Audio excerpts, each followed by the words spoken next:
বাংলাদেশ ও ভারতের মধ্যে অপরাধী প্রত্যর্পণ চুক্তি অনুযায়ী আমাদের একটি আইনি প্রক্রিয়া বা কোর্ট প্রসিডিউর অনুসরণ করতে হবে এবং ভারতের স্বরাষ্ট্র মন্ত্রণালয়ে একটি ওয়ারেন্ট পাঠাতে হবে।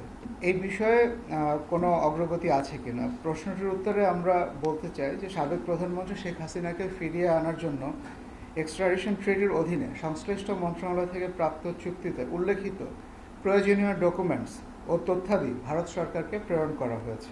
আমরা উত্তর প্রত্যাশা করে যাব। আপনারা জানেন যে এখন পর্যন্ত ভারতের পক্ষ থেকে আমরা কোনো উত্তর পাইনি, কিন্তু আমরা উত্তর প্রত্যাশা করেই যাব। আপনার প্রশ্ন হলো রেড নোটিস। রেড নোটিসের বিষয়টা স্বরাষ্ট্র মন্ত্রণালয়ের অধিভুক্ত। আমরা রেড নোটিস পররাষ্ট্র মন্ত্রণালয় ইস্যু করে না, সুতরাং রেড নোটিসের ব্যাপারে আমার আলাদা কোনো বক্তব্য নেই, এটা স্বরাষ্ট্র মন্ত্রণালয়ের অন্তর্ভুক্ত।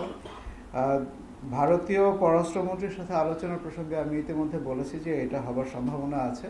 এখন পর্যন্ত অটুকুই আমরা জানি, আশা করছি যে এই সভাটা হবে।